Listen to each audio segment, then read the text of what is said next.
The following content is provided under a Creative Commons license. Your support will help MIT OpenCourseware continue to offer high-quality educational resources for free. To make a donation or to view additional materials from hundreds of MIT courses, visit MIT OpenCourseware at ocw.mit.edu.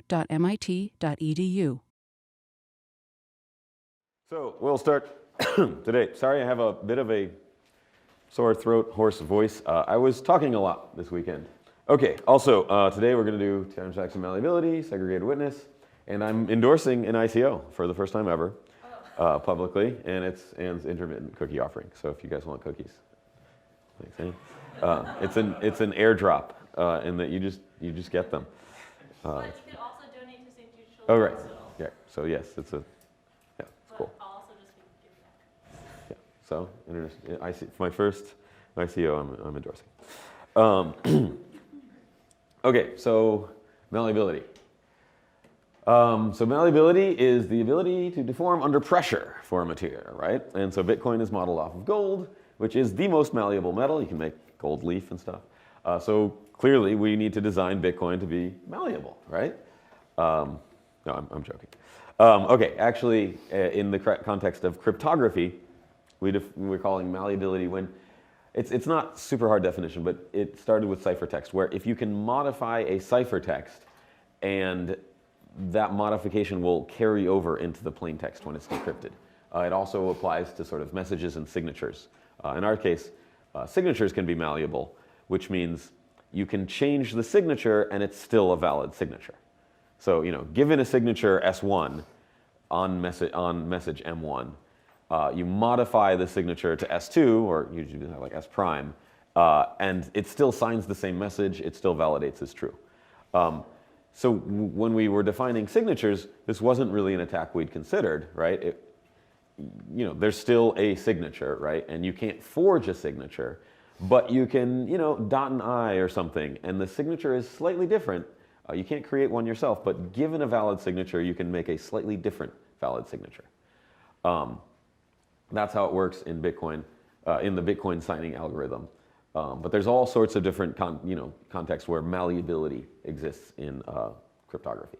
And then part of it is, that things still have to work for whatever definition. So if you malleate a signature and it no longer validates, well, that's sort of a trivial, sure, you can do that to any bunch of bytes. You can just flip some of them and the whole thing doesn't work anymore. That's easy. But it has properties where it still works. So this leads to some weird stuff in Bitcoin where you can change a transaction and it's still valid. And that's generally not what you want, right? When you're signing, if you've got some kind of contract or some kind of payment and you write a check, you don't want someone to be able to modify the check and still be able to cash it, right? And this can be a problem. I don't really use checks much, but they draw the line, right? $100, and then they draw a line so someone doesn't write and 99 cents or something after.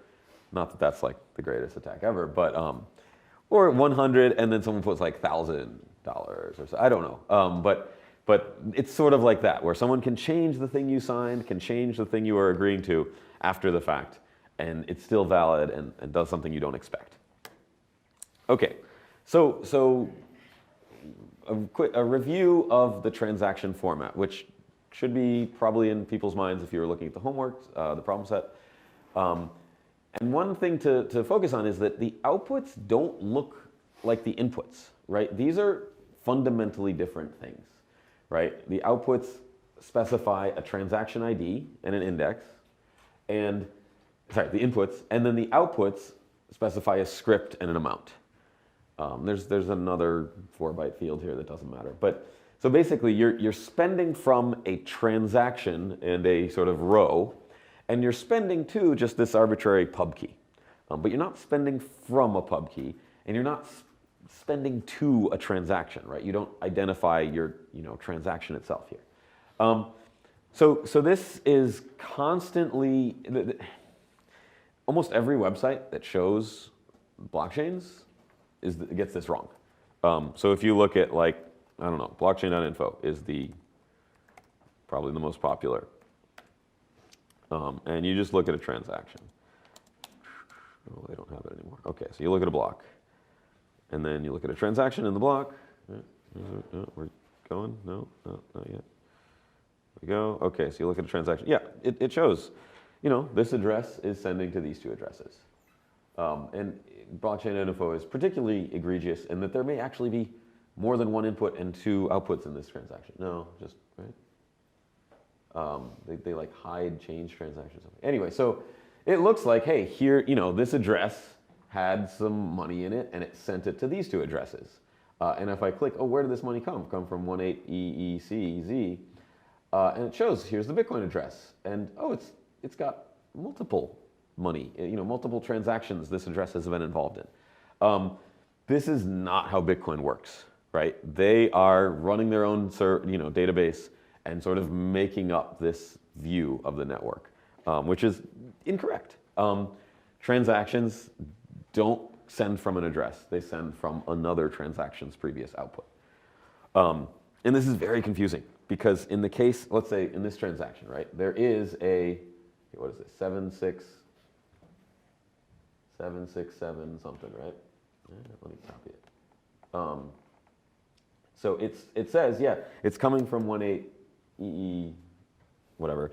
And if I click on it, I get 3 different transactions. There is a specific transaction that 18EE was involved in that is being spent from in this transaction. I can look it up because I have an actual full node.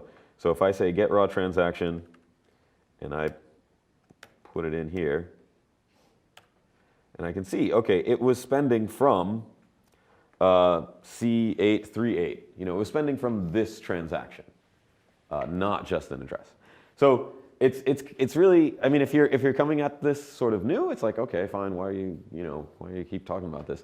But if you've been working on these things, a lot of people, myself included, for like 6 months, a year, I looked at these websites and I'm like, oh, this is how it works. And then I don't, 6 months in or something, looking at the code, I'm like, wait, huh? Like this code is wrong? But no, this is the Bitcoin code that actually is running. And so it's a weird thing to sort of get used to. Like, no, you're not spending from an address. You don't show the address at all when you spend from it. You spend from a specific output. Okay, so that leads to some weird issues. Specifically, what gets signed? So to some extent, you're signing the whole transaction, right? You want to sign everything. When you're saying, I'm sending money from here, I'm sending it to here, you want to like make sure that your signature covers the entire transaction so that people can't add stuff after or remove stuff. So you want to sign the inputs and outputs, but the inputs contain signatures, and you can't sign the signature, right? That doesn't make any sense. The signature is the thing you're putting on at the end. So it's sort of weird, right? You've got this document, and you have a little line at the bottom for the signature, but should the signatures be maybe a separate page that refers to the previous page? It's actually kind of a weird, confusing problem. So in practice, in Bitcoin, what Satoshi did in 2009, you take the whole transaction, but you remove the signature fields. You basically zero them out. Just put a 0 there. And then you sign that sort of signature-less transaction. And then you put that signature in after the fact, right? And so that means if you change any bit of the stuff that gets signed other than the signature will break, right? So does that make sense? Right, you sort of have these, you have these empty lines kind of, and the idea is you empty them out, you make them blank lines, and then you take that whole message, hash it, including the empty parts, and then paste in those signatures after you've signed. You don't empty out every line. The line that you're specifically putting the signature in, you actually put a different few bytes in there. Which leads to other problems that I can maybe mention if I have time. But so this seems okay, right? It's like, well, look, I can't sign the signatures, sure, but if you change any bit of the stuff I'm signing, the signatures now break. So this seems perfectly safe, right? No one can change the amounts I'm sending. No one can change where I'm sending it to. No one can change where I'm sending from, right? All these things get covered in my signature, so I'm good. Problem.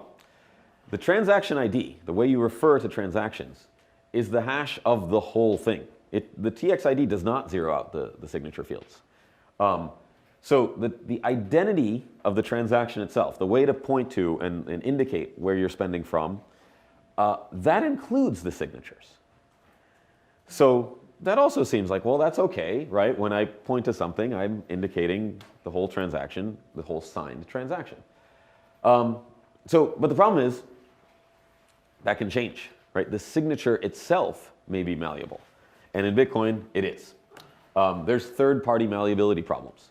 So the simplest one was leading zeros, where all these things are numbers. You could say, okay, someone's got a signature. It's this big, long string of bytes. I'm just going to put zeros in the front. I'm going to put a 0 byte in the front of it. And that doesn't change the meaning, right? If someone says, I'm sending you, $1,000, and I put a 0 in front of the 1 and 1,000, well, it's still 1,000. However, for the purpose of a hash function, if you have a 0 byte in front, that changes the whole hash. And so they got rid of this pretty early. They sort of, made it so that you had to have the exact right number. You can't have any leading zeros. But the first one was just, I put a 0 in the front.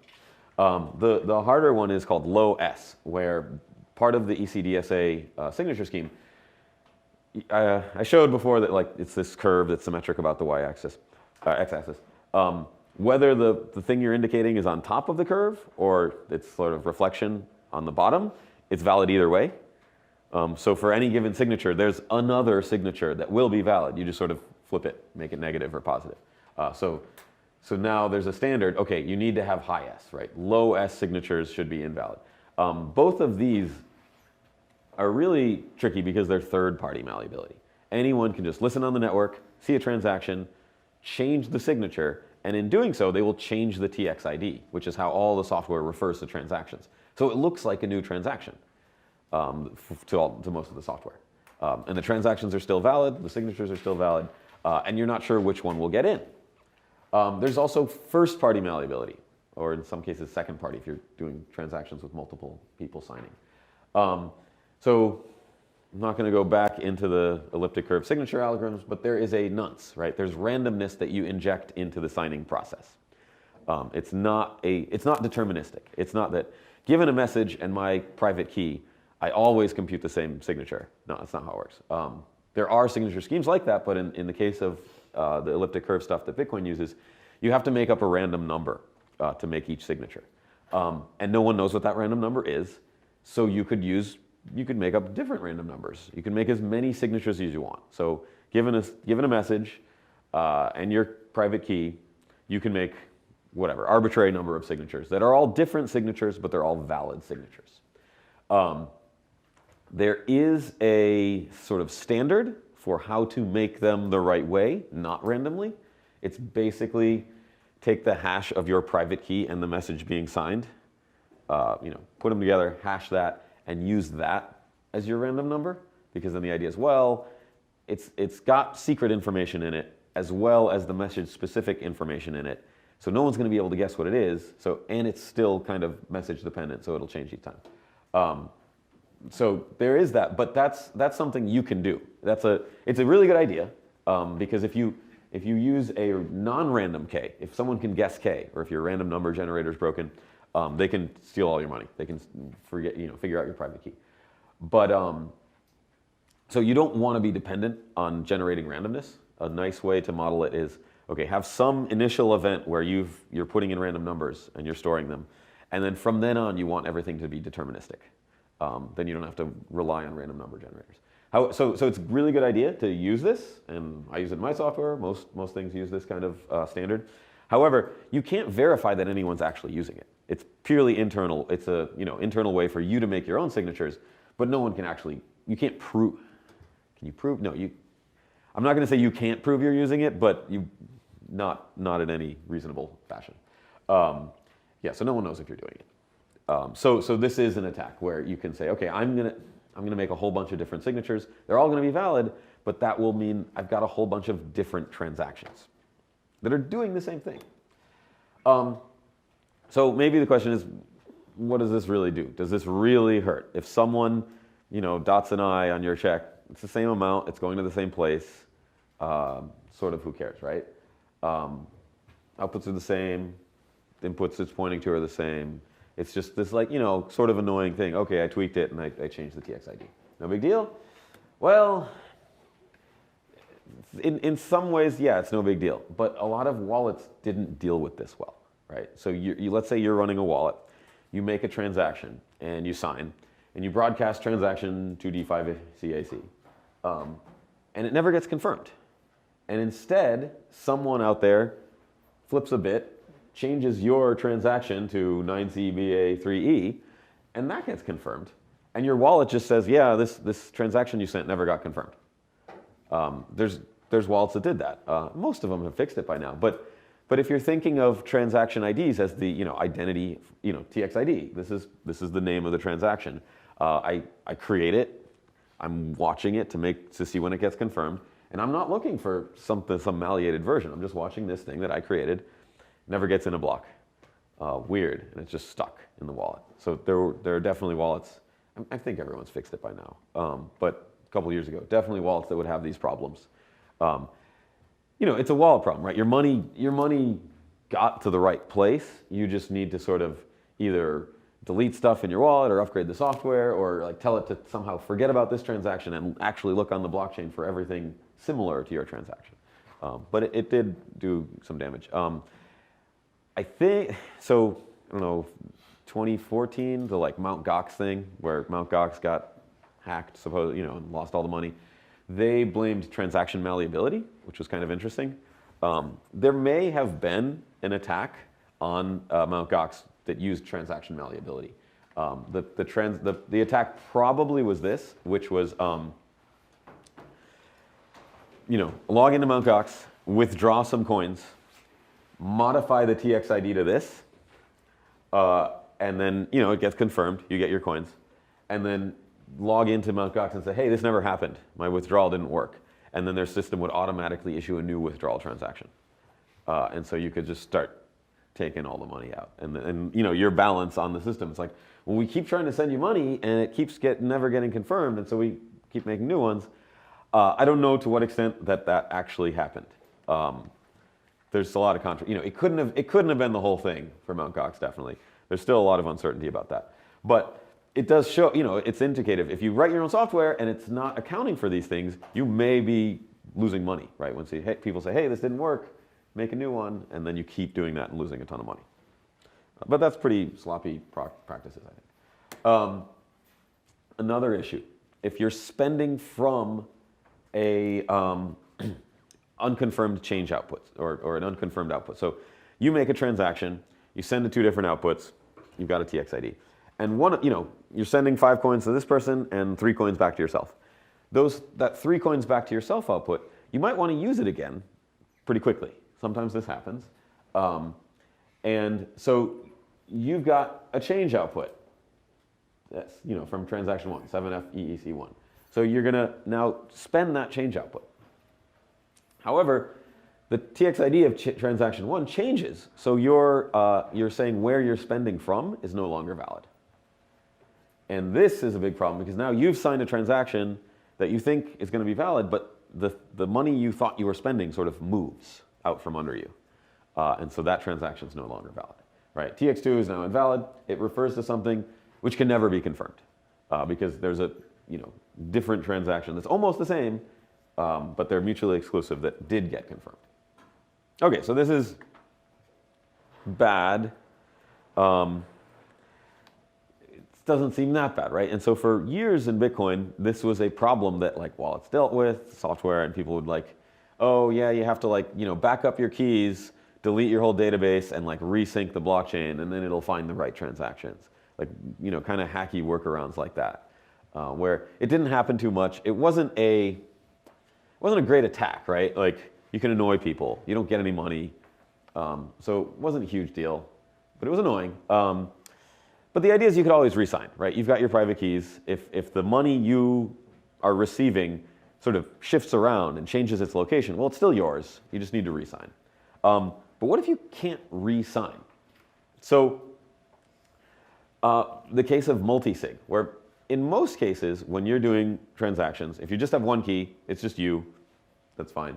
In the case of multi-sig, usually you're all friends to some extent, and you're all in the same organization or multiple devices that you own. But you can have sort of adversarial multi-sig, where you're signing transactions with people who are, you're sort of cooperating with them, but you might not really trust them. Or they might be potentially attackers, things like that. You can definitely sort of extend your multi-sig model into that. And there could be multi-sig pre-signed transactions where, okay, we've got this 2 of 3 output address, this output that exists, and one of the 2 of 3 has pre-signed a transaction and hands it over to me, and then they disappear. And I say, oh, okay, well, I'm going to now sign my side. But if malleability occurs and the transaction ID changes, that signature is no longer valid. Right? It's signing something that's not there anymore. So this is very important in payment channels, Lightning Network stuff that I'll get to in a few days. And so it wasn't so much that malleability was like a showstopper bug and everyone was losing tons of money. It was that it was preventing kind of new cool things from happening. Because there were a lot of problems with, okay, I'm gonna, let's make this construction where we put money into a multi-sig account and then I sign like a refund transaction that's got a lock time before I actually fund it, and things like that, where you couldn't reliably do it because if either party modified their signature, they could break the whole thing. And they could have attacks where it's like, okay, we're doing something together. Oh, look, it got stuck. Well, both of our coins got stuck in this place. Now it's sort of a hostage situation. And you can say, well, I think I should get 1.5 and you should get 0.5. It's like, wait, we both put in 1. So there's attacks that could happen. And so this malleability was a problem for people trying to do new cool things. So how do you fix this? Any ideas? Non-malleable signatures. So the one we did for the first homework, right? Does anyone have an idea about why the Lamport signatures were non-malleable? Like from problem set 1. You guys did this, right? But yeah, they weren't, right? There's no randomness, for one. I'm pretty sure if you flip any of the bits, it's not going to work. So Lamport signatures are an example where, yeah, it's non-malleable. You can't produce multiple different signatures on the same message. So that's good. The thing is, many useful signature schemes are malleable. So to just say, no, you have to use a non-malleable signature scheme, it's not a great answer to the question. RSA, I'm pretty sure there's some weird malleability stuff in RSA. ECDSA, a lot of the systems have randomness in there, and they're malleable. So an idea that I had like 2014 and I was sort of going for was just don't sign your inputs at all. Only sign your outputs. So you don't actually specify where you're sending money from in your signature. You do have to still specify it in your transaction because people need to know. But you say, I'm only going to sign off on the outputs, right? The sort of endorsement of my inputs is implicit because the keys match, right? So I don't actually sign off on which key I'm sending from. To some extent, that's redundant, right? You know I'm sending from these inputs because the keys match up and the signature is valid for this key. I really like this idea still. I think it's really fun. You can do a lot of cool stuff with it. It's also dangerous. It allows signatures to be replayed, which is sort of one of the big points of having UTXOs. Because if you send 2 outputs, so you could send, I have address 1. I send two outputs. So I've got output 1, output 2. And this one has 5 coins, this one has 3 coins. And they're both the same address, both the same public key, and then I want to spend them. And if I use this sort of signature scheme where I don't actually sign which input I'm spending from, it can be used on either. So maybe I'm not aware of this 5 one yet, or it just hasn't happened yet, or I haven't seen it. And I say, yeah, I'm going to make a signature sending 3 coins over here. And then someone can malleate the transaction without touching the signature and point it over here. And the signature would apply to either. And then this is a really good deal for the miners because now I'm spending 5 coins and only outputting 3, and the miners get the 2 coins difference. And so that's pretty dangerous. And also, even if they're the same, I just say, hey, I'm sending 3 coins to you. And then as soon as the receiver sees this output, oh, it'll also work here. I'm going to take another 3 coins. So this is mitigated by not reusing addresses, but people reuse addresses. So it is dangerous. I think in the context of multisig, you can reliably say like, okay, we're not reusing addresses because these addresses are the combination of multiple people working together. But it would allow really cool things where you could sort of work backwards, compute a public key that you could prove no one knew the private key to, but you could still sign with it, and like really weird, crazy stuff. Anyway, this never got in. People were still talking about it a week or two ago, like, oh, we could do these cool things with it, but it's dangerous, and so it's like, we're not sure if it's worth it. Okay, any questions about this transaction malleability so far? Okay, so any ideas of what you actually do to fix malleability? Nobody? Okay, we'll find out in 1 minute. Segregated witness. I don't think it's a good name. Separate signatures would be a much easier to understand name. So Peter Wool, who is really good at Bitcoin and makes all these cool things, he's not the best at naming things. Makes lots of cool stuff, but just makes whatever weird technical name. So it's a pretty straightforward idea. The idea is when you're signing a transaction, you hash a bunch of data to sign, but you don't include the signatures in the data you're hashing to sign them, right? Because that wouldn't make any sense. You can't. Do the same thing when you're referring to transactions themselves as TXIDs. So in the exact same way that when you're signing, you hash the data without the signatures, when you're pointing to a transaction to say I'm spending from there, also don't include the signature data.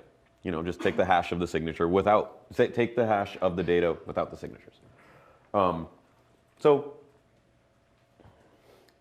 yeah, you just sort of have this pointer to another, you've got a pointer to a previous input and you've got the outputs, but the signatures aren't in there. So the idea is the signature can change and the transaction ID doesn't. Okay, but what about backwards compatibility? So this is a great idea. Why not go for it? But how do you make it backwards compatible so that old software can still work with it? Right? It seems like, a soft fork is I'm adding new rules to the system, right? I'm putting further restrictions on. This seems like just a change, right? It seems like, look, I'm now defining something in a different way. I'm removing the signatures from the TXID. How do we make this not appear to be a hard fork? Hard fork's easy. You just say, look, we're changing the entire system. From now on, TXIDs don't have signatures. So any ideas how you do this in a backwards compatible way? Or just give up, hard fork? Yes? You make sure that you're not adding restrictions that screw with history. Right. So you can't change old transactions, but having both at the same time is tricky. The way you do it, yeah, so the idea is it would have been easier to just start off this way, right? If Satoshi had just started this way, it would have been great. He didn't think of it. It wasn't a super obvious thing that, so you can do it as a soft fork. The way you do it is you make new outputs which don't require any signatures at all, and then you just don't have any signatures. This seems kind of silly. Signatures are pretty important. Otherwise, any arbitrary person could just take all the money. But you redefine things in a way that new people know about and old people don't. So this is actually what a SegWit output looks like. The output script is just a 0 and then a pub key hash. And then the sig script, the field for a signature is just nothing. You just don't put a signature there. And then when you're running the stack, you end up with a pub key hash on the top of the stack, which is some number. And it's, the interpreter looks at a number that's non-zero as true, right? Like in C or things like that. And then the coins move. It's great. Someone was joking that you could potentially make this into a hard fork because what if the pub key hash was 0? And SegWit, you found the hash, you found a pub key that hashed to 0, and then you signed with it, and then SegWit would accept it, but old nodes wouldn't. Actually, that doesn't work, but it's sort of a... Anyway, so this, if you're running the regular Bitcoin software, you see this, and no signature, and you're like, yeah, this doesn't need a signature, right? It's just a hash. Like, I don't know what this is. Fine, the coins move. It, evaluates to true.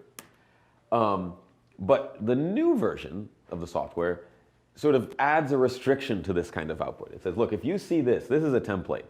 This doesn't actually mean put a 0 on the stack and put a pub key hash on the stack. It means something else. Now it means this is a pub key hash and look for a signature. But look for a signature in a different place. Don't actually put it in the place you're supposed to put signatures. Put it in a new place. And don't tell the old software about this place. We add a new field to the transaction inputs. It's sort of in the inputs, but they put it at the end. It's kind of weird. Logically, it's in the input. It's the same, but like physically, it's not, which is silly. I didn't like that aspect of it. But the idea is there's this new field in the inputs called the witness field, and in cryptography, witness mathematics it sort of means signature in this case anyway. It's a little bit more general, but the old software never sees it. So the idea here's the old transaction format. You've got your TXID and index, 36-byte sort of pointer to what you're spending, and then a signature, which is 100 bytes. And then this stays the same. And the new TX format, the idea is, yeah, the signatures field's still there. You just leave it empty, right? So you're not putting any signature. It doesn't look like you need to put a signature to the old software. And then you have this, third thing, which is witness, which is the same as signature basically. Slightly different format, and like technically they put them all together and put it at the end, which is kind of annoying, but anyway. Logically, this is how they do it. They make a new version of the transaction format. So the old version looks like empty signatures. The new version looks like, here's this useless empty signature field, and here's where the real signatures are. And you omit this to the old nodes. So when people ask for witness transactions, when people know about this new system, yeah, you give it to them. So they say, hey, yeah, I'm hip to this new SegWit thing. Give me a SegWit transaction. And you're like, okay, here's the witnesses at the end. But when they don't seem to know about this, and they're running older software, and they say, hey, just give me the transaction, you give it to them without the witness at all. It still looks valid to, either one looks valid, right? However, the new people, they know that if you see this, it does not mean push a 0, push a pub key hash. There's a new rule that, no, this is a template. This is SegWit. I need a signature, and I need it to be in the witness field. So if a new node gets a transaction without a witness that they know needs a witness, they will declare it invalid. But the old nodes won't be able to distinguish. They'll say, yeah, it looks like no signatures needed here. Okay. So you're sort of tricking the old software into accepting things they shouldn't actually accept in some cases. Right? There may not be a valid signature that goes into the SegWit transaction, but old software will still think it's okay. So this is how you make it into a soft fork. It's kind of ugly, but yeah. Did you have a question? Yeah. Yeah, is this done implicitly? So when the signature is 0, then you know that, or as you said, no, because it's based on the output script. You could make a different output script that would have a signature, no signature requirement, and it would still work even with this new system. So it's just based on, we changed the definition of an output script. So have this sort of template. You can still do weird, like you could put without a 0 in front. You could put just a pub key hash, and that's not defined in SegWit. That's not defined anywhere. It would just be okay. Yeah, it evaluates to true without a signature. Anyone can spend it. And you could do that. That would have to be a non-SegWit transaction, right? The only way to use a SegWit transaction is to have this special format for the output script. Okay. Any other questions about network stuff? Yeah. So it's, and this solves malleability in a pretty good way, right? For the old software, the old nodes, well, they can't change the signature because there isn't one. There's nothing to malleate. And from the new node's perspective, yes, the signature can change, but that doesn't affect the transaction ID. Both old and new nodes still agree on the exact same transaction ID. The transaction ID does not include the witness field, right? So when you're calculating a transaction ID, you include all this for backwards, and if there's this actual signature there, that gets into the TXID. But if you're using empty signature and only using witness, then it doesn't get into the TX80 at all. So both old and new software agree, and that's important because if they didn't, the Merkle roots would look wrong, right? You take all the TX-IDs, put them into a Merkle root, put that in the header, and that's really important that everyone agrees on that. So they do work together. So that's cool. Yeah, so this is kind of interesting. You've got two different sort of, old version, new version operating at the same time on the network. And they agree on a lot of stuff, but they also sort of disagree on some things, right? So they agree on outputs of the transactions, and they agree on which inputs there are, but they have a slightly different view of what these inputs are. Some of them think no signature is here. Some of them think, yeah, there's a signature here. That's weird. They don't agree on how things got spent. What are some other things that these two different classes of nodes would not agree on? Any ideas? So you understand like how they see different transactions. What are some other aspects that may be sort of interesting for this consensus system that we have different views on? I forget what I put. I put two things right now. Any hint? Biggest argument since 2010 in Bitcoin.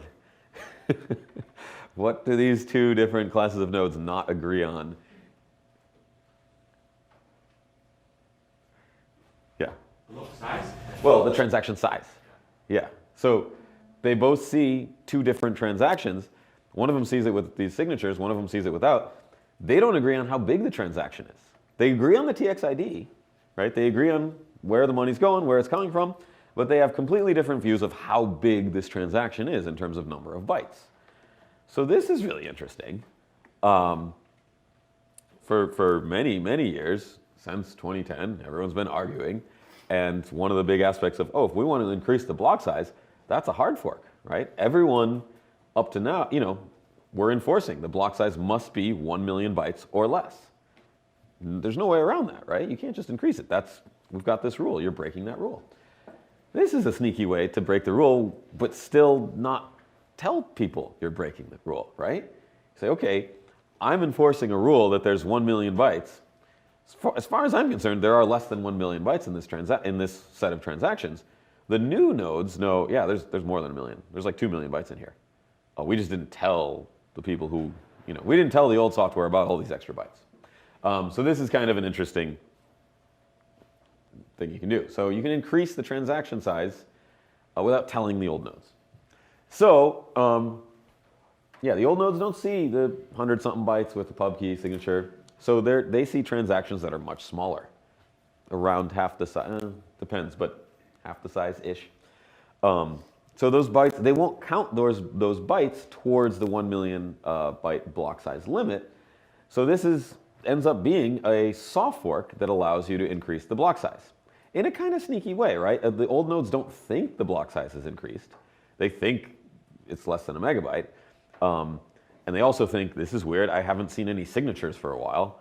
Everyone seems to be using these transactions that don't require signatures, and somehow everyone's getting along and not stealing each other's money despite the lack of a need for signatures. But these are not intelligent people. These are software programs, and if it'll just run and it'll, okay, yep, this evaluates it true. So it's kind of cool. Block size increase soft fork. However, you institute a new rule with SegWit. You don't want to just say, we don't count, for the new rules, we don't count signatures towards the 1 megabyte limit, right?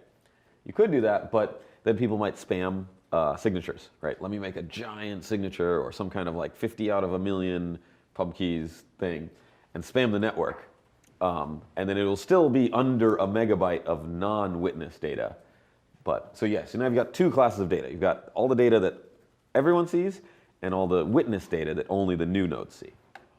So what they did is they said, okay, the witness data still counts towards that limit, but each witness byte counts as a fourth of a regular byte. Okay, kind of weird, but yeah. So in practice in the software, what they do is they say, okay, we multiply the non-witness bytes by 4. So every output, every byte in the outputs and every byte in the like TXID input things counts as like 4 bytes. And then the witnesses just count as 1 regular byte. And then we now say, okay, the new block size is 4 million bytes. 4 million weight units, because they're sort of, okay, we've sort of got different weights for things. This actually makes sense because the UTXO set is what you really want to minimize, right? That database we keep updating every block. And the signatures don't go into the UTXO set, right? So the signatures you don't actually have to store on like a fast, low latency storage. So in a very real sense, the signatures are sort of okay to make bigger. They don't really cost as much to the network to store. So having this discount where you say, okay, the signatures, you can have a bunch of them, it doesn't really count as much, but the outputs we really need to minimize.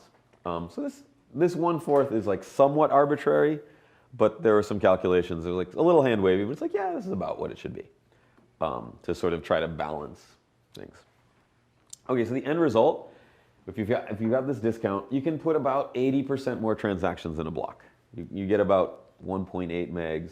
It depends, right? It depends how big your signatures are. So the maximum would be you have a block that has one transaction with just a giant signature that's like almost 4 megabytes. And the old software would see this block as being really tiny, like 100-something bytes. And the new software would see, oh yeah, this block is almost 4 megabytes. But that's sort of the extreme case. I remember generating some like 3.7 meg transactions to blocks on testnet a while ago, just to test it out. It works, but in practice you're seeing about this. And in practice today, as SegWit has been seeing more adoption, you see like 1.3 megabyte blocks. Not everyone's using it. The idea is it's backwards compatible. You can still use your old software. But it seems like more and more software is using this. You get a discount on your fees because your transaction seems to be smaller, right? You can fit more of them in a block. So it's kind of cool. And that's sort of an incentive to use it. Okay, other thing you can do. You can commit to signatures. This is a little tricky. If the signatures aren't in the transaction ID, then they aren't in the Merkle root, right? So there's nothing really committing the signatures into the blockchain.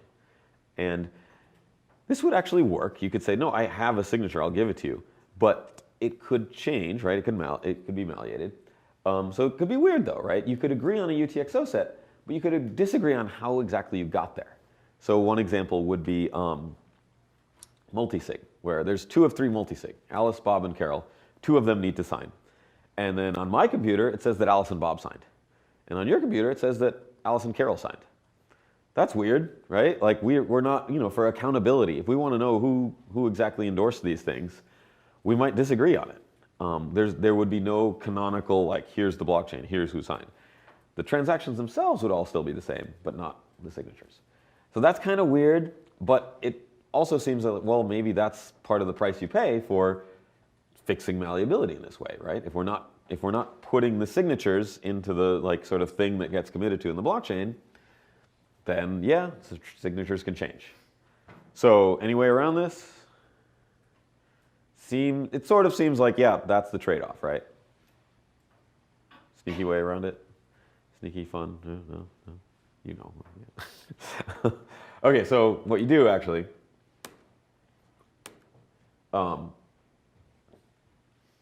you commit the signatures, but in a weird way. Okay, so here's the regular old Merkle tree, right? This is the Merkle root that you put in the header. Here's all the transaction IDs. And so you make these intermediate hashes. This is the hash of these 2 things concatenated together. This is the hash of these 2 things concatenated together. Now, if the TX IDs don't have signatures, yeah, there's no commitment to the signatures in the top hash. What you do is this. You say, okay, I'm going to make these new witness TX IDs, hashes of transactions that do include the signatures. In practice, you could just make a hash of just the signatures. That would also work. They just take the whole thing. And now I've got this sort of like other reflected Merkle tree kind of thing where, okay, I take the hash of these 2 witness transaction IDs, put it here, and this one just drops down. It's another Merkle tree. And then you get a root for all those things. We call it the witness root. And then what you do is you put the witness root in the Coinbase transaction. Put it in an op return. And the idea is the Coinbase transaction doesn't have any signatures anyway, right? So you can put it in there. you don't need to include the transaction 0 in this witness tree. Wait, they do though, right? But they like say that, no, maybe this is slightly inaccurate in that I think they actually do make a witness TXID for the Coinbase transaction, but they define it as being 0 or something. I think, I don't remember. So it's like weird, right? But you could do that. They define it as 0, or they let you pick anything you want. I'd have to look at the code. But anyway, the basic idea is, for these anyway, you take the hash of the whole thing, including the signatures, put it in the witness root, put the witness root in the Coinbase transaction, and the Coinbase transaction gets into the Merkle root. So you are committing to all the signatures, but on the block level, not the transaction level, right? So you don't. So in the case where I think Alice and Bob signed, oh, I think Alice and Carol signed, you can have those two transactions floating around on the network, and we can, they have the same TXID, and so who knows which one's going to get into a block? They look almost the same. Some of the software won't be able to pick between them. However, once it gets into a block, one of them will be committed to. And it's like, oh, it ended up being Alice and Carol that actually, those two signatures actually got into the blockchain. However, you could then, you could prove, hey, no, I had this Alice Bob signature, but then it never got into the blockchain, and maybe you made it after the fact. It never gets committed to. Also, a bunch of pool software just doesn't bother to do this. A bunch of pool software doesn't do this? What do you mean? Well, it's the responsibility of the pool server to make this construction and put it in the Coinbase transaction, and then also just Haven't implemented, as in they just don't support SegWit? Or? So they do the first part, and they don't do this commit. So the signal SegWit support. And so Okay, wait, wouldn't that just not work? Right, how? because to the old software, it just looks like. But to the new software, if you don't have, so for one of, what just happened? Uh-oh. Okay, cool. You can touch it. Wait. When one of the rules in so SegWit is a soft fork, right? You say, okay, we define these new transaction types. We define this sort of template where if you have a 0 and then this pub key hash. It also says, I require every Coinbase transaction, I require the Coinbase transaction to have this output that says op return AA9C, whatever, this little 4 random bytes, and then I'd require it to have the witness root in here. Yeah, I'm guessing they just don't include SegWit transactions. Yeah, so I've seen that a lot. Yeah, so a lot of the software says, I'm not going to do this. If I see a SegWit, so the other thing that's nice, SegWit transactions to old software look non-standard. So I mentioned before that there's, standardness rules where this looks weird. I'm not going to mine it. I'm not going to relay it to my peers. But if I see it in a block, well, okay, fine. So SegWit transactions look very non-standard, right? It looks like there's no signature. That's weird. There's this 0, like, what's going on? So yeah, you can still run a miner and just not even know about SegWit. It's a little dangerous because you might see a block that is SegWit invalid, but you wouldn't know it, and so you might try to mine on top of it. So there are some risks, but in general, if most people are doing the right thing, you could still mine without knowing about this stuff. So, okay, any questions about committing to the signatures? What else? Oh yeah, so you got this upgrade path. That's kind of cool. So it defined 0 pub key hash as, hey, this is now paid a pub key hash, right? Interpret this weird template as the regular, hey, verify this signature. I also, when SegWit soft fork happened, redefined a whole bunch of other templates like this. So, 1 and then some data, or 2 and then some data. Just put a number and then put a bunch of data. All of these are sort of defined as future upgrades. So if you see a 3 block of data, you now say, yeah, okay, I know that's SegWit version 3. My software will maybe pop up something, say, hey, people are using SegWit version 3. You're only aware of SegWit version 0.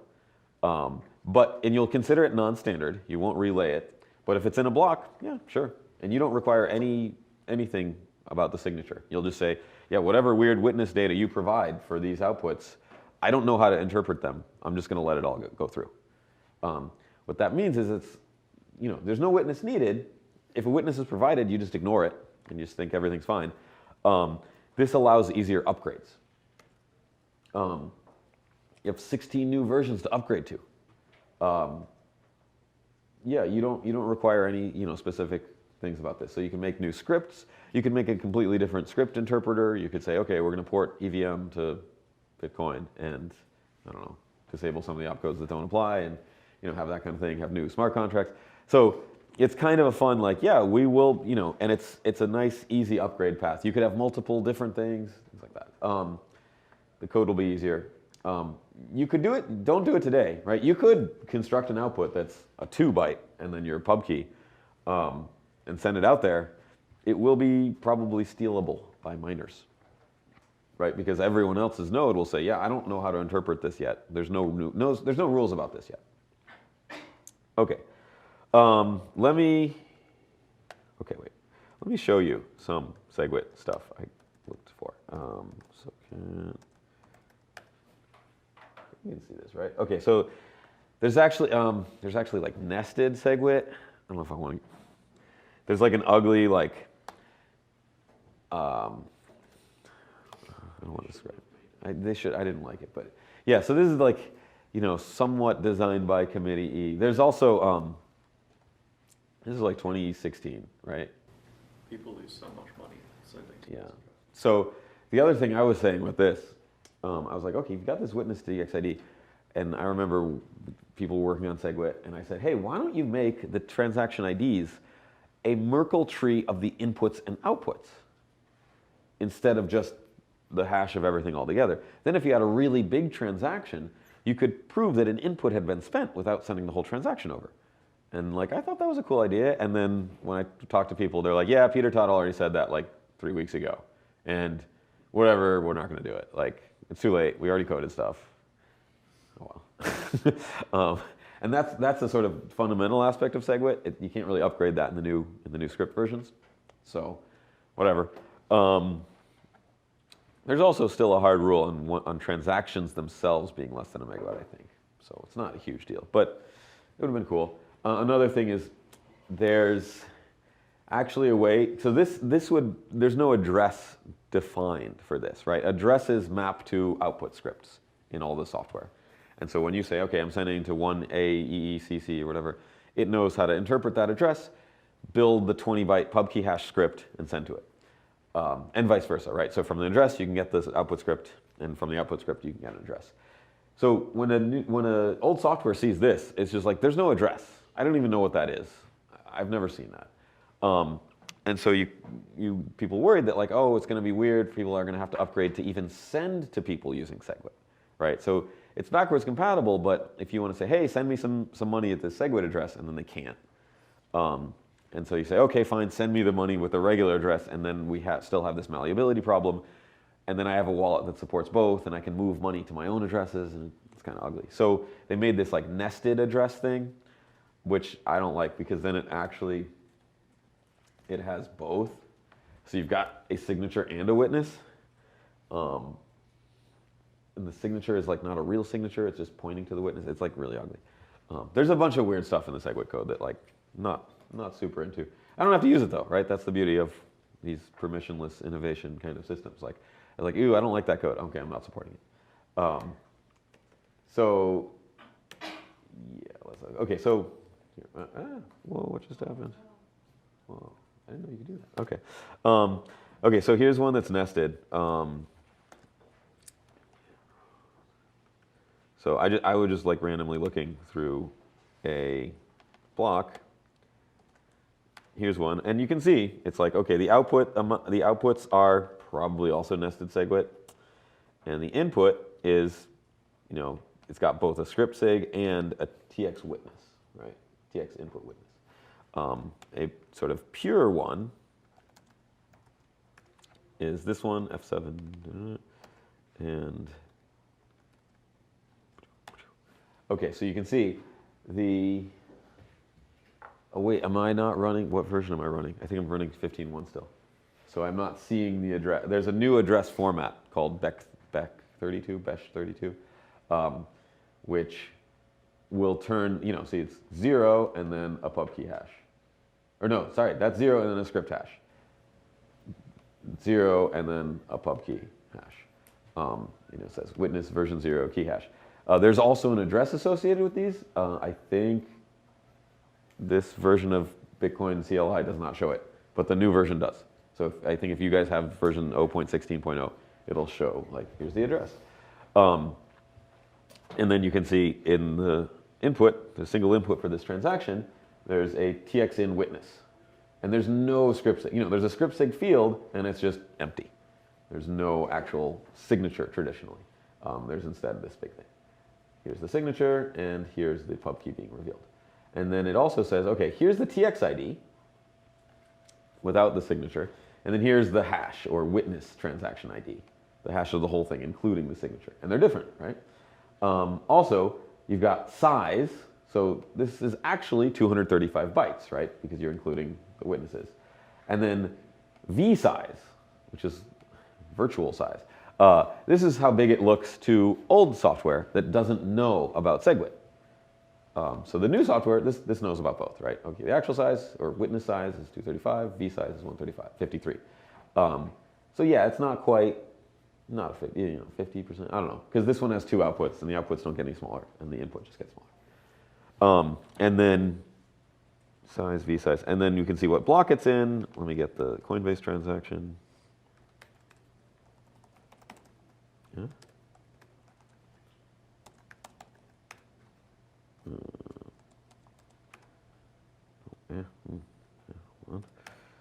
Okay, so the first transaction in the list is going to be the Coinbase transaction, and I can get that one. And okay, so yeah, the Coinbase transaction has a different TXID and hash. Its size is 259, its V size 232.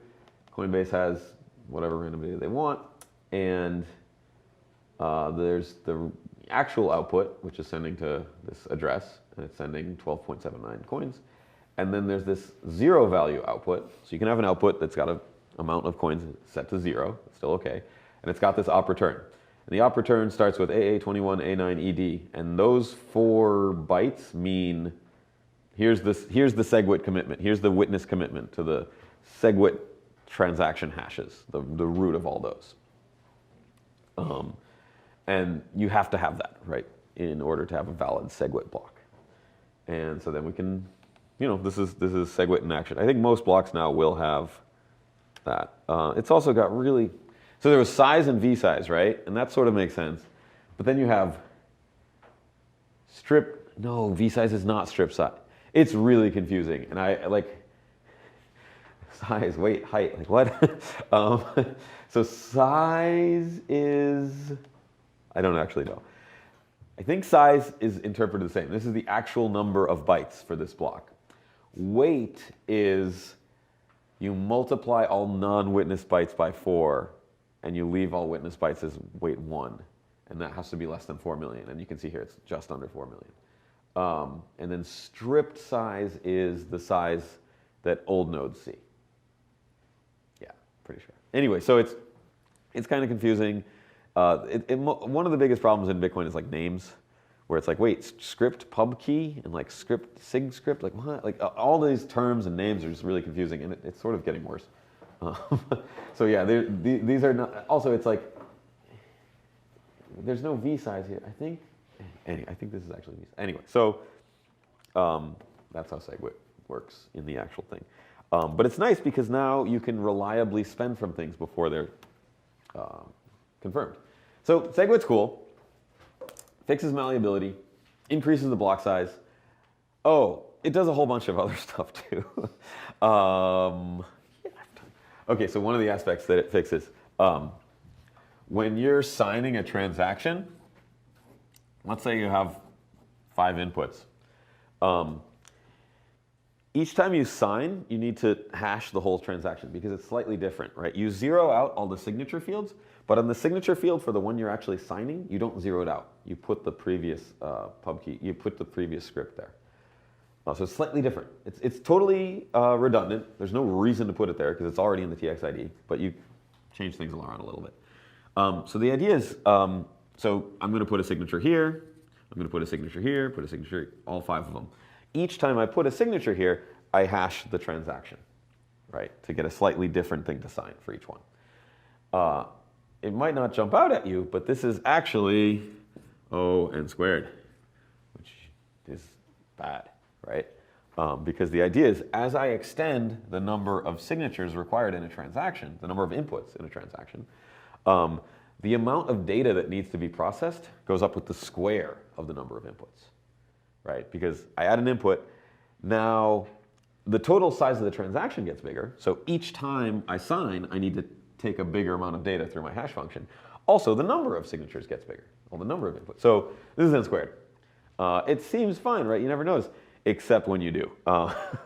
So there's like pathological block. There was one like 2015 early in the year where some miner was like, I'm going to make this block that's one giant transaction with like thousands and thousands of inputs. And a lot of software choked on it, and like it took gigs of RAM to process the transaction and things like that. So that was bad. Just in general, if you have a lot of little dust outputs and you're trying to aggregate them into one big, I'm going to have 100 inputs and one output, it takes forever to sign. And it also takes forever to verify. So it's pretty bad. I remember, sort of silly story, Tim Draper's coins. He had all this dust. And it was like nerve-wracking because it was like way more money than I'm going to make in my life, and like moving Tim Draper's coins to somewhere else. And the software by default just swept all the inputs, right, with that wallet controlled. And they were looking at me, they're like, why doesn't this work? Like, is it frozen? I'm like, no, I'm not trying to steal the money, guys. Because he had, like, everyone was sending all these little outputs to Tim Draper's, like, 30,000 coins or whatever, because he was, and then when I tried to spend it, it took like 5 minutes to sign. When people use P2 pool, the software really struggles with this. Yeah, so this is, yeah, it's bad, right? Any O of n squared, this is sort of a bug. Segwit actually fixed this. The way they do it is they say, okay, we sort of pre-compute these 3 intermediate hashes, right? Take the whole transaction. This is sort of the global transaction data, and like pre-compute these 3 things. And then for each of the inputs, add another thing, right? Here's this input specific. So this is like global. It's like the hash of all the TXNs, the hash of all the outputs, the hash of this. And then here's the input specific. Input specific, and then hash all these things into one thing, and then sign that. So the idea is it's O of n, in that like you compute these 3, and then you sort of go down, keep changing this for each one. So that saves a lot of time. It's a nice. Oh, you also put in the amount being spent in your signature hash, which is also redundant, right? Because that's committed to in the TXID that you're signing. But it's really nice for hardware wallets, because a lot of times hardware wallets are essentially presented with, here's a hash, sign it. And they, it's a very small system, it's a little chip somewhere. It doesn't really know too much about Bitcoin. It's just, here's a hash, sign it. Like, okay. And they don't know how much they're spending. So there could be attacks on hardware wallets where they get a hardware wallet to sign something where it's actually moving too much money. So it's nice to be able to like have the actual amount in there. So there's a bunch of stuff like that. It was sort of a giant grab bag of like all these different little fixes, things like that. Fixes malleability. It increases the block size. It does all these other cool things. People didn't like it. Never really understood why. For all the reasons you've been telling everyone about. All these reasons? Wait, these seem like good things, right? What? Well, yeah, but there's some problems with it that could have been made better. Oh, no, that wasn't what. It wasn't like people were like, oh, here's some little things I don't like about it. Because that was what I said. That was like what everyone working on Bitcoin was like. No one was like, thinks it's perfect, right? Everyone's like, oh, but what if this thing is weird? Why'd you do that? Or why didn't you put this in? Kind of things. But no, the people who didn't like it really didn't like it. There's still a bounty on Sipa's head, right? There's, death threats. Someone's like, I'll pay someone to kill this guy. That it's all, this is going to destroy Bitcoin, that, Segwit isn't Bitcoin anymore because there aren't any signatures. It's like, no, the signatures are still committed to, just in a different way, right? You have to build this other tree. So lots of weird conspiracy. I don't know. It became like this really sticking point. And so that sort of led to Bitcoin Cash. The whole idea is like, Segwit is bad. were making Bitcoin Cash, and Bitcoin Cash forked off before SegWit activated in the main network. Interestingly, Bitcoin Cash uses this, so they took a bunch of the code from SegWit because this is a really good signing improvement to signing that Bitcoin Cash used, but they didn't like SegWit. Yeah, I'm still not like, I don't know. There's problems I have with it too, but it's it's an upgrade and it's cool. I think a lot of it was people wanted a hard fork. This was a soft fork, and so there was backwards compatibility, and they wanted to sort of show that people have more control over Bitcoin than they maybe do. It might never be possible to have a hard fork to get everyone on board to like really switch. So who knows? So yeah, it was interesting. It took forever, and that was the last change to the Bitcoin code in terms of like consensus code.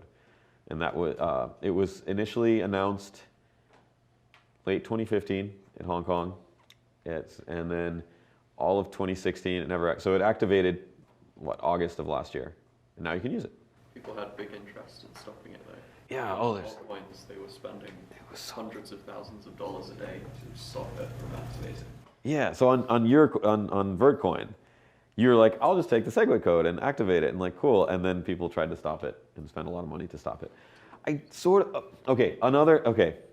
want to say unclear why, because I don't know. It's sort of weird. There's a whole lot of opinions.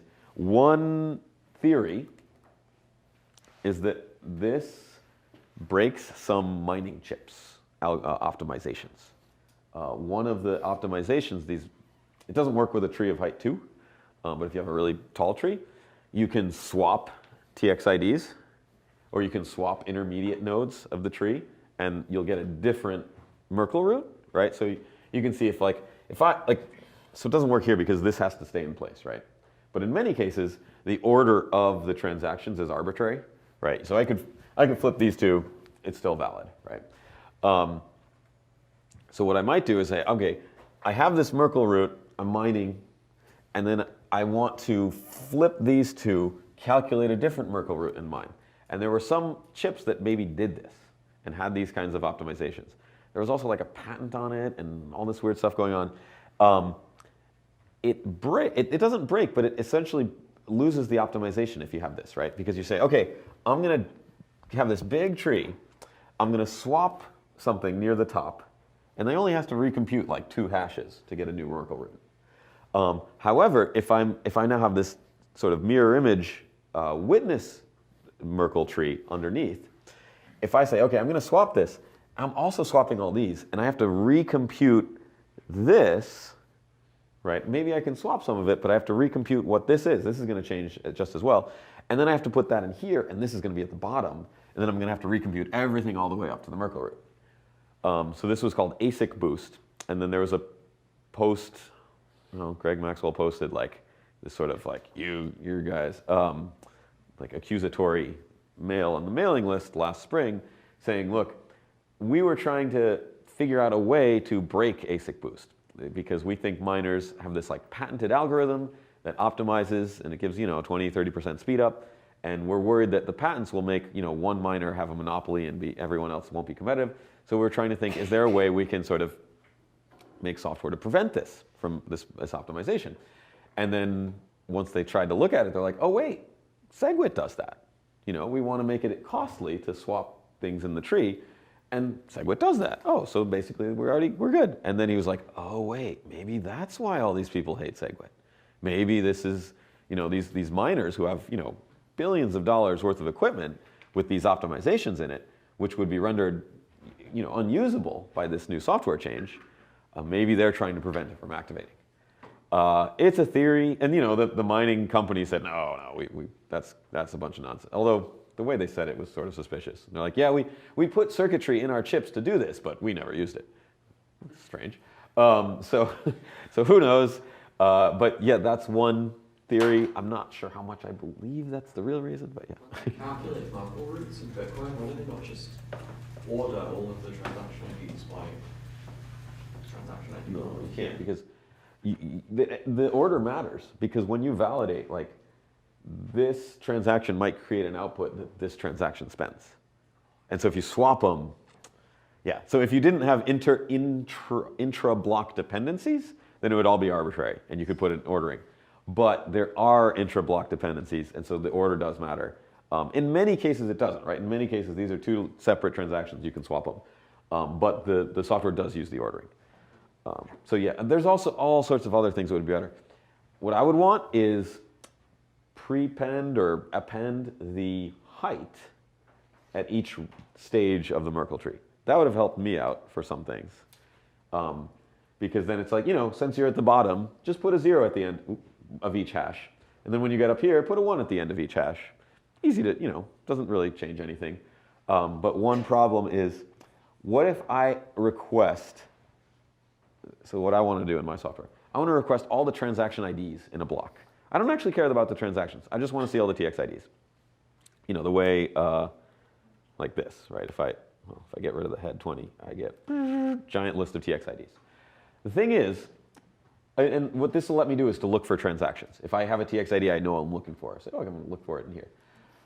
The problem is, what if the person I'm asking is giving me this instead of this?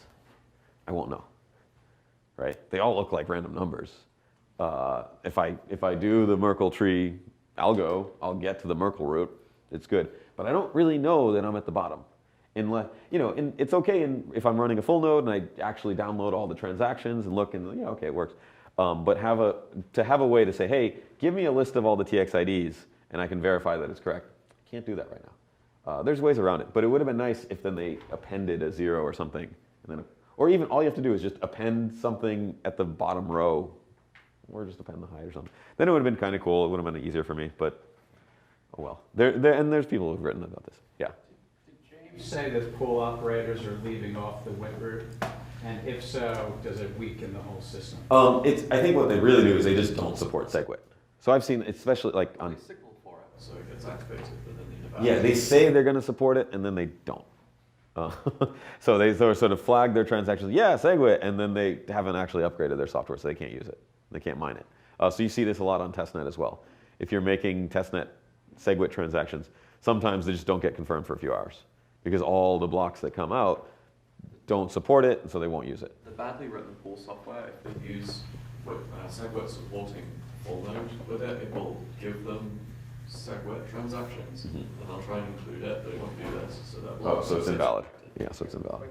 Yeah. I guess my question is, does it weaken the security in the system if for 6 months they're not supporting this?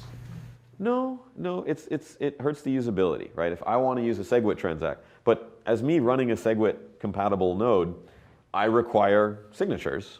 I require all this whole construction. If you make something that looks like it spends a SegWit transaction without this, I just reject it. So security-wise, it's fine. Yes. I think it might be important to note that the way that these things are designed, and in particular that softwares are designed, is that anyone who doesn't update to the new functionality can't hurt the security of the new functionality. That's sort of that's part of the design process. Although their security might get hurt, right? Just not a ton, but yeah, if you haven't upgraded, you might see these SegWit transactions, and they look weird, but you're like, okay, fine, but you can't actually verify the whole thing, right? Given a invalid and a valid SegWit transaction, the old software can't distinguish, but the new software can. That's even though the pool operators, there's 6 or 8 key pool operators might not be supporting the wit root side. If they don't support it, you have to wait until someone that does support it mines the block. Yeah. So if they try to support it and support it wrong, you ignore them. You don't use their data. You don't use their block. You just find SegWit transactions stay in the mempool a bit longer. Yeah. So I think in Bitcoin now it's okay. Testnet's kind of weird, but like there's segwit.party, and you can see what people are doing with SegWit. So yeah, it's about 30. This is by transaction. It's somewhere around 30-something% of the transactions are using SegWit. And then you can see witness size percentage, block size. Okay, so sometimes you got, oh wow, I had no idea. Blocks are way under a megabyte now. Oh, okay, well, free transactions for everyone. You want to use Bitcoin, now's the time. You don't have to pay anything. That looked very different a month ago, where you had a solid red line. You had a sort of, nothing went below 1 million, and then you had a little bit of SegWit stuff going on here. But now you've got like most things are below 1 million. So interesting. Okay, so yeah, so that's the basic idea of SegWit. And if people have any questions, stick around and ask. There's office hours tomorrow at 4 to 6 over there. Look at the homework. And next time I'll talk about Lightning Network payment. I'll try to get into payment channels and see how far we get into Lightning Network stuff.